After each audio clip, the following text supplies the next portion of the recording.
In the time just prior to the advent of the world, there were 210 basic, uncontaminated elements coexisting quietly within close proximity to each other in the vast void of space.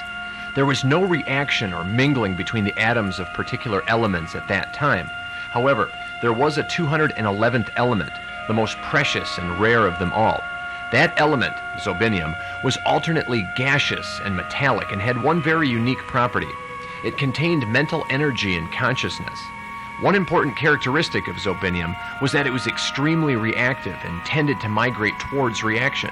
Only one molecule was ever in existence. It had been orphaned from the others in the furthest reaches of space. Following its reactive instincts, the Zobinium molecule had been drifting towards the colony of the other elements for eons, and soon would spark a chain reaction that would forever alter the course of the universe. As the Zobinium approached the periphery of the void, its first random encounter was with all the atoms of phosphorus that were in existence. And what transpired next was both strange and new. No two elements had ever united before. They had always been singular. A new substance was being formed. Great amounts of energy were being created and then exhausted. It was violent and savage, and yet it seemed almost choreographed or rehearsed. The Zobinium contained within this new compound, combined with the staggering amount of energy that had been created as a result of this initial union, spurred on even more reaction. A cyclonic effect took place, and very swiftly other elements were sucked in. Atoms of nickel, hydrogen, and selenium were next. Each subsequent union generated even more energy and reaction. This new, gigantic compound was not going to stop until it had absorbed every elemental atom in the universe. A living, conscious atomic entity of indescribable shape. Protean and erudite, he truly was becoming Atom. Eventually, all of the elemental particles had been absorbed by Atom, except for those of sodium and chlorine. Those two had always been more reclusive and set apart from the others in the original colony. But as the atomic monster drew closer, its concentric energy caused the sodium and chlorine to do something that had never occurred between any of the original colonial elements. They themselves began to combine their atoms, and they fused into something truly astounding, an enormous sodium chloride lithoid. Atom was still hungry and fast approaching, but when he engulfed the salt entelechy, it triggered an incredible explosion, the effects of which still reverberate today. It's all conjecture now as to how differently things would have progressed if the sodium and chlorine had been absorbed separately instead of together as salt. But what difference does it really make? As a result of this explosion, Atom began to crumble, releasing the elements, atoms, and many additional compounds that had formed within himself back to the void. The atomic energy persisted, however, and more reaction continued to occur separate from Atom. Most of the elemental material remained in the immediate area, and eventually combined to create what would later be identified as the Milky Way galaxy. The planets, stars, sun, and moon all came into being. In time, the elements and their compounds created living cells, and ultimately plant and animal life. Some elements and compounds became trapped within the Milky Way, usually in distant stars or planets, and they were never able to significantly contribute to life. Still others were sent into deeper space, where they united to form galaxies of such different appearance and structure that it would be futile to describe them. As for the Zobinium, the original author of change, the atomic explosion banished it to the deepest spaces imaginable, where it once again begins its lonely voyage back to collect the other elements and serve as a catalyst for the genesis of a new universe. Unlike the first world, which was initiated by the union of Zobinium and phosphorus, the new world would have a fresh beginning, and consequently a different result. This time, it was a chance encounter with a stray boron cloud that would set it into motion. The reaction was mild and did not create much energy. Shortly thereafter, the new Zobinium compound added iodine and then pure nitrogen to its retinue. And unlike before, where literally all of the atomic material was present in relatively close quarters, that was not the case this time. Everything was scattered. And so after these initial bondings with boron, iodine, and nitrogen, no other reactions occurred. What was coming into being was a miraculous new compound called Zobin. Developing at a rapid rate, Zobin began to generate cells, tissues, organs, an endoskeleton, and ultimately a body system that would be anthropomorphous. Behold Zobin, treasure of the universe. Though technically an inorganic compound, Zobin was alive and possessed mental consciousness. He could think and reason. But as a side effect of taking on a humanoid form, his body became vulnerable to its surrounding purlius. Instinctively, he migrated to an organic star sanctuary that was capable of generating and preserving thought. Here he could complete his constitution and then continue on with his Zobinium-driven mission to redefine the world. The world is new to me. For the first time I sense that I'm a part of it, and not just a catalyst of change. I belong here. I'm so cold. My first task was to create some kind of space suit that would protect me from my immediate environment. Acting on the council of the sanctuary, I fashioned it out of synthetic resins that were obtained by reacting dibasic acids with dihydric alcohols. I was well aware of the Zobinium contained within my body, and I knew it was my responsibility to reconcile myself with the other elemental atoms and create a new world. The new order will most assuredly happen, but it must be calculated this time, not random like before. I must create the best of all possible worlds, one in which I can remain and be the Omphalos. So many combinations of elements to consider, so many sequences and variables, but which is the right one? In order for me to figure that out, I would need more knowledge of the workings of the universe. The Star Sanctuary had been here for millions of years awaiting my arrival, and finally I could begin the daunting obligation of absorbing all of the knowledge contained within its monumental thought repository. During this time, I became acquainted with all of the great achievements of the First World that I had helped create but had not been allowed to be part of. I discovered history, mathematics, chemistry, physics, and epistemology. I studied with particular interest the great atomists of Earth's ancient Greek civilization. I concurred with Democritus, the father of the atomic movement, that the soul was made up of small spherical atoms and that thought and perception were physical processes. But there was no purpose in the universe to him. There were only atoms governed by mechanical laws. I marveled at the progression of chemistry and its visionaries: Paracelsus, Boyle, Lavoisier, Davy, Berzelius, Mendeleev, Wohler, and Seaborg. I became fascinated by the structural formulas of all inorganic and organic compounds. But the more time I spent in the sanctuary's thought repository, the more I became fixated on the very structure of thought itself. I was convinced that just as the atoms combine in specific sequences to form inorganic and organic compounds, they do the exact same thing to create mental thought compounds. The only difference is that these thought compounds exist in the balance of the elements within brain cells, or any cells actively involved in an entity capable of generating mental process.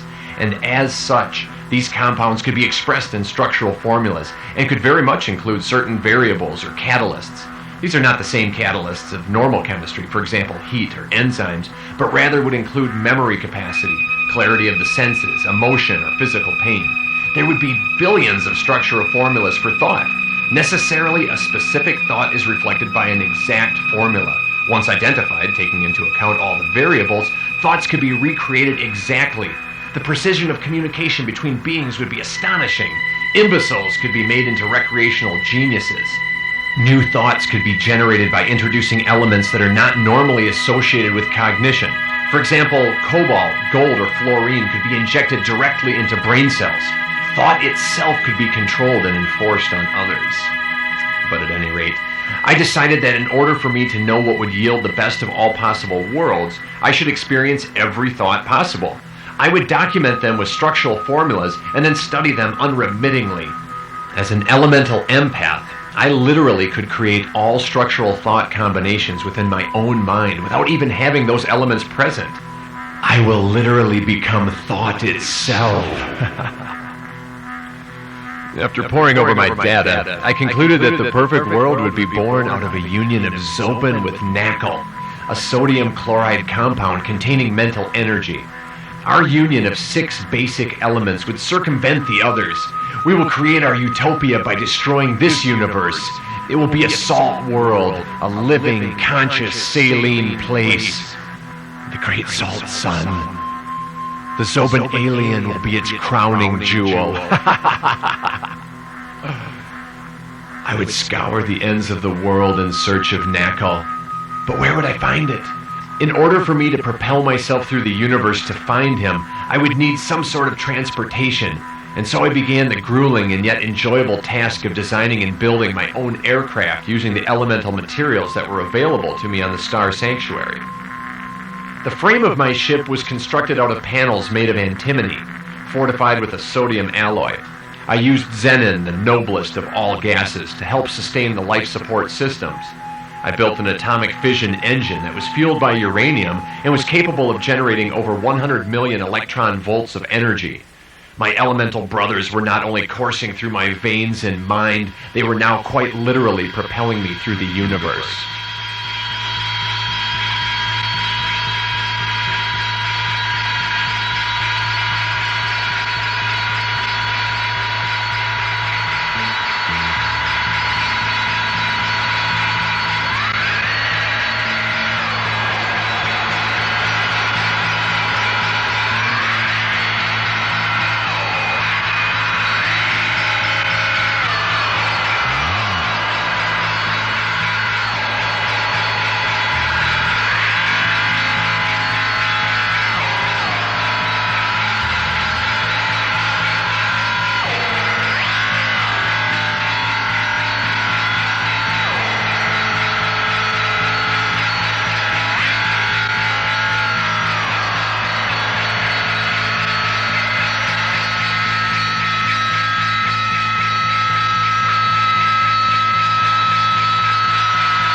About 11 days after leaving the Star Sanctuary, I noticed that my uranium engine was not running at optimum capacity. I knew I would have to land on some planet or star as soon as possible so I could begin to effect any needed repair. I was in an inactive part of the universe and feared I would become stranded and never find NaCl. Seemingly out of nowhere, I saw a lonely orb off in the distance and began to navigate towards it. I was captivated by its solitude and beauty. So far removed from anything else in the universe. As I made my descent, it became apparent that the entire planet was made of salt. Intruder! There appeared to be no life on the surface. A plethora of salt flats graced its lonely landscape. There was very little relief save for the constantly shifting dunes and a spectacular salt mountain. When I landed, I heard a commotion outside of my aircraft. I assumed it was just the wind, but I wanted to look outside my portal just to be sure.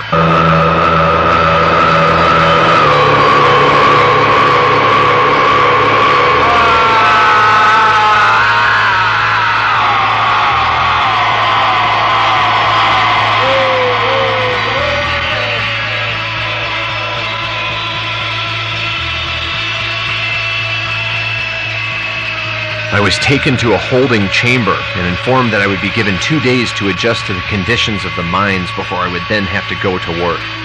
From what I could gather, all of the other salt slaves had been bred on the planet. Only a handful of females existed, and while they were not made to work, they were expected to be kept pregnant via artificial insemination much of the time to help ensure a steady supply of slaves for the future. Most of the females' young was stillborn, but those that did survive needed to be acclimated quickly to the harsh environments of the mines. From infancy, a constant state of salt fever was maintained by administering rectal saline injections. The mature slaves had mostly ectomorphic bodies, and many of them had salt tumors and cracked epidermises. They appeared to be unresponsive or of limited intellect, possibly brain damaged or even insane in some instances. They were either so resigned to their fate that they didn't question the authority of their captors, or they had no ability to do so in the first place. I had no desire to initiate communication with them, but I was not adversarial towards them either. I did acknowledge partial phylum with my distant brothers, but they barely seemed to notice me at all. I had no intention of staying in these salt grottos, but until I could figure out a way to get back to the surface and repair my aircraft, I had no choice but to mine with the others. We were instructed to excavate these tunnels and quarries for the precious salt crystals which were at a premium to the chosen ones who lived at the surface. The green glowing ones, which contained traces of highly intoxicating chlorine gas, were of the utmost importance and had to be handled with extreme caution and taken whole, for when ingested or applied topically, they would produce an advanced state of consciousness that their chosen ones craved. The non-glowing crystals were pulverized into a fine powder, which also had some unidentified significance. We usually labored for 20 hours straight, with no breaks or work stoppage allowed.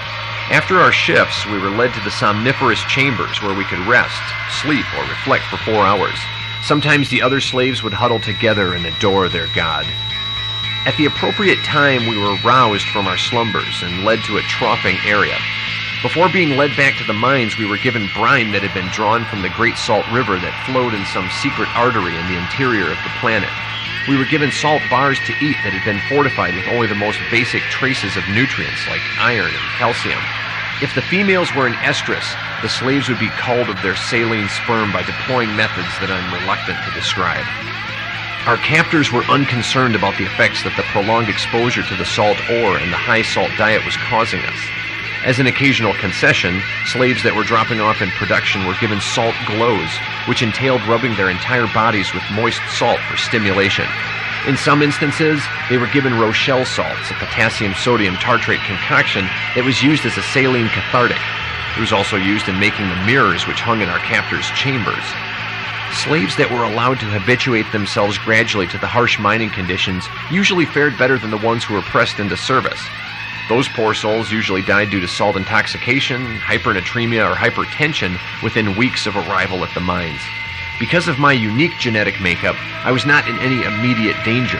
I was able to adapt quickly to the intense salt exposure and assimilation. But in the end, all of us would eventually succumb to the hypernatremia. Usually, hypernatremia affects the intracellular fluid state in the body. The increase in the serum sodium draws water from the cells and causes cellular dehydration. Changes in personality, agitation, and confusion are early symptoms of the disease, as are muscle twitching or irregular muscle contraction.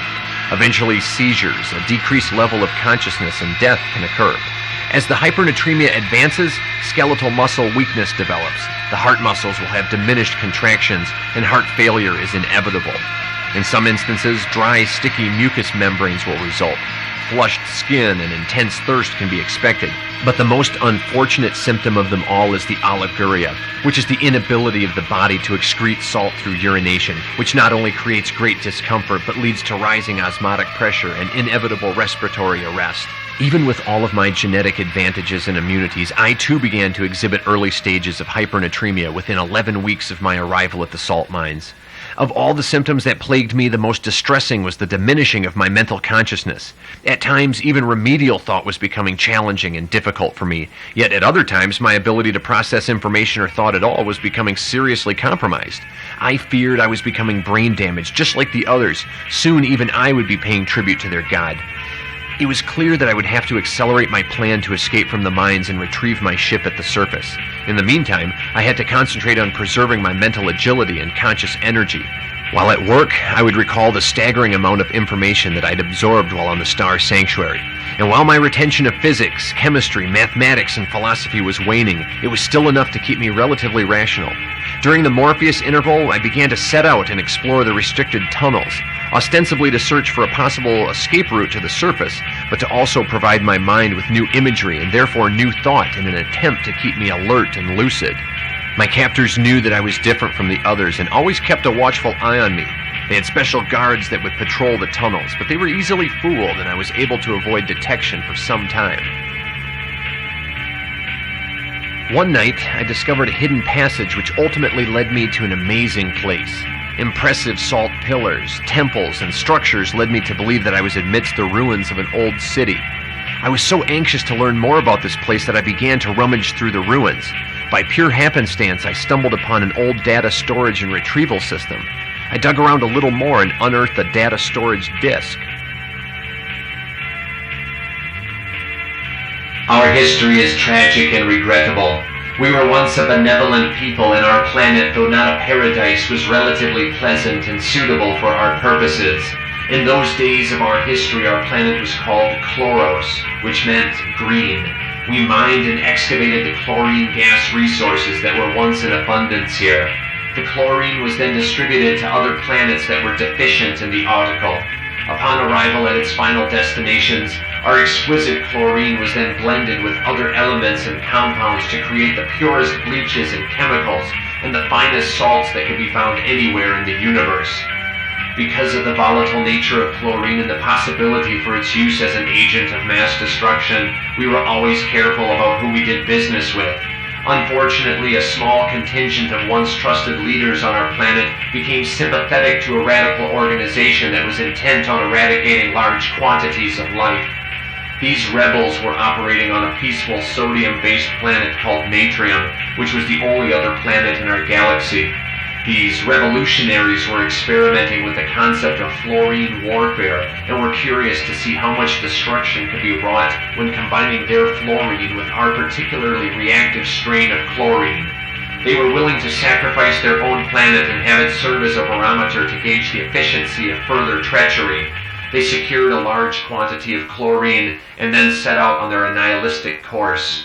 The destruction of Natrium was so severe that it knocked us out of our orbit and sent us careening into deeper uncharted space. In addition, the hecatomb stirred up a massive sodium storm which was of such impressive magnitude that it engulfed Chloros, uniting sodium with chlorine, literally converting us into the salt orb that now exists. We renamed our planet NaCl in mock tribute to the universally recognized symbols for sodium and chlorine. No one could help us. We had become stranded orphans on this salt ellipsoid. All of the survivors were driven below ground because of the constant salt blizzards and the increasingly bitter temperatures that made life impossible at the surface. We constructed 3 major passages from the surface to the interior, and then took advantage of the naturally occurring labyrinths and the man-made underground corridors that had been constructed for the mining operations. We kept huge furnaces fueled by chlorine gas reserves unaffected by the disaster running constantly to provide the interior with much-needed warmth. One of the surface tunnels led to the banks of the Great River, which was once a freshwater subterranean torrent teeming with life, but was now fast becoming little more than a brackish arroyo. The old salt city was constructed at this time near the river, with its principal structures being the Salt Temple, the Salt Theater, and the Saline Library. We knew that we had to ameliorate ourselves to our new environment, and do so quickly if we had any chance for survival. We appealed to the wisdom of our scientists and scholars as to how this adjustment could best be accomplished. A separate group of visionaries had begun to take matters into their own hands. Experimenting by ingesting the salt crystals that had been created during the sodium maelstrom, they experienced phenomenal reactions to the crystals, but as a side effect they had become mute. In an attempt to share their visions with us, they staged elaborate performances and rituals for our benefit at the Salt Theater. We interpreted their demonstrations to mean that they were the chosen ones, and they needed us to mine for more salt crystals so that they could continue to experience these visions, which would ultimately reveal the secret for us all to save ourselves. The general population, so desperate for any message of hope, was quite willing to mine for the crystals. The scientists and scholars scoffed at the chosen ones, calling them eidolons and apparitions. The truth was they really were becoming prophets to us. They were growing beyond our comprehension. The gap between us was widening. In time, the impurities and the salt dust of the interior made it impossible for the chosen ones to remain below ground with us. They had developed an addiction to the salt crystals, however, and needed us to mine in earnest for them. With the loss of their immediate guidance, we developed abulia. The high concentration of salt in our diets made us weak-minded, supine, and servile. As their addiction grew more intense, the need to keep a steady stream of miners at work was becoming inevitable. A favored few from among the anonymous masses became the captors. They enslaved us and kept us infirmed. Our once beautiful city was abandoned, and we were sent to the distant mines to excavate the salt. As for the chosen ones, they believed that the absorption of the crystals into their bodies would bring about a saltatory evolution. They were in the process of transforming themselves physiologically into salt itself, and were becoming part of a living, conscious landscape at the surface. Their final stage was to evolve from a planet into a god. When I learned what was really going on here, I became both envious and excited. Was this the entity that I was to bond with to create the best of all possible worlds? But something wasn't right here. Their conversion wasn't complete yet, and there were other elements present here besides sodium and chlorine. This wasn't the right time or place. They were all going to have to pay the ultimate price for delaying my mission. Even though I wanted to stay and further explore the city's ruins, I knew it was better for me to get back to my somniferous chamber. But I'll come back tomorrow. While in the mines that next day, all I could think about was getting back to the old Salt City. The librarian had said that one of the original surface tunnels leads to the banks of the Salt River, which was near the city. If I can find that tunnel, I know I will be able to get back to the surface. It's funny, but even though I'm doing good work and I always get back to my sleeping chamber on time, I can't help but think my captors are becoming suspicious. Keep a closer watch on the alien. Some patrols from the Orient Range found remnants of a garment I believe to be his. I anticipate he'll be going back there again. No one can resist the temptations of escape to the perceived paradise of the Orient. We will set a trap for him, enticing him with hallucinations of his aircraft. Your orders are to wait in ambush. When he has been captured, bring him to me. I will be awaiting your arrival in the Blue Quadrant.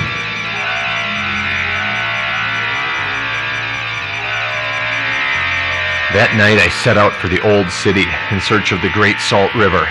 After walking along the banks a short while, I was able to find the entrance to a tunnel. This must be the one. After traveling down the tunnel some 500 meters, I noticed pulsating lights up ahead. As I drew nearer, my excitement and anticipation grew. My aircraft! I remembered the great voyage that brought me to this planet, how I had dreamed of being at her controls once again, taking me back to space in search of NaCl. I thought of the Star Sanctuary and...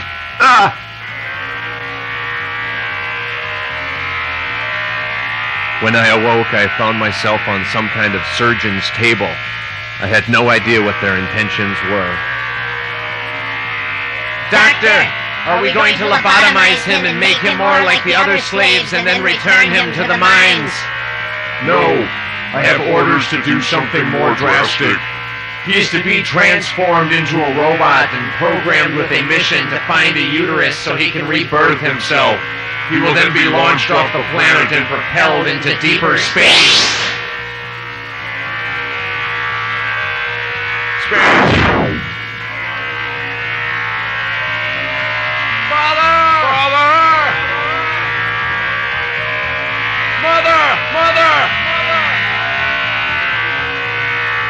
Help me! Help me! Help me!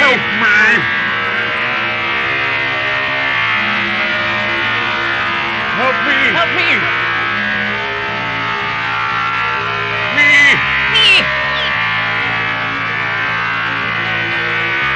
I am robot! I am robot! Must have uterus! Must have uterus! Must have uterus! Must have uterus! Must rebirth self! Rebirth! Rebirth! Rebirth! Rebirth! Rebirth! Rebirth! Rebirth! Rebirth! Rebirth! Rebirth! Must have uterus! Must Rebirth! Rebirth! Rebirth! Rebirth! Rebirth! Uterus!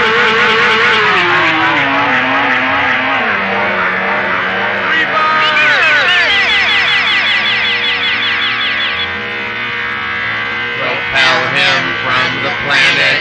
Propel him from the planet. Propel him from the planet. Propel him from the planet.